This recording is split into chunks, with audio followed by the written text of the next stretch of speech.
Did you know that saying came from a fantasy novel about socialism? Let's hear more about it from awakening influencer William Federer. Thank you so much for joining us, Mr. Federer. Question: did our founding grandfathers, the pilgrims, really try socialism? Right. So the pilgrims had no money. And so they went to investors in England, and the investors created a company, the London Company. And they put up the money, but this company had bylaws. And the bylaws said that for the first 7 years, everything would be owned in common. Everything gained by cooking, hunting, fishing, trading shall go into ye common stock. And everyone's livelihood shall come out of ye common stock. And at the end of 7 years, they were going to divide it equally amongst each settler and each investor.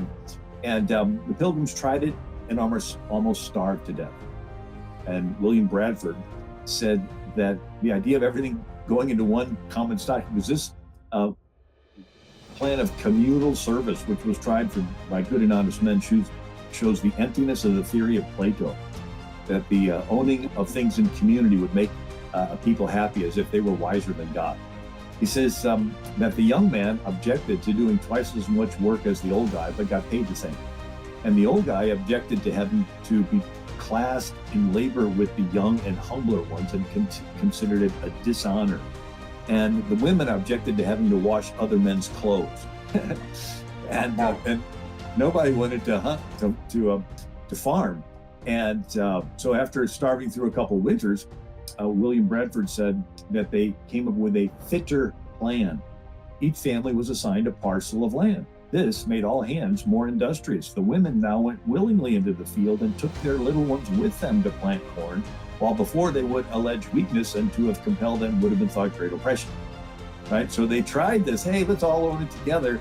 It didn't work. They scrapped it and they said, look, you got your own land, you keep whatever. And so they transitioned from a company to a covenant. The company bylaws says, okay, everything's owned in common. The covenant is you have private property and you work it and you get stuff that's called being blessed.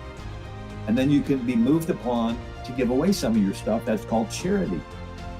And so it's like a triangle. You get rights and blessings from God, and you voluntarily take care of your neighbor because you're doing it as unto God. And when the Puritans came over with John Winthrop, he says, the charity among Christians is a real thing.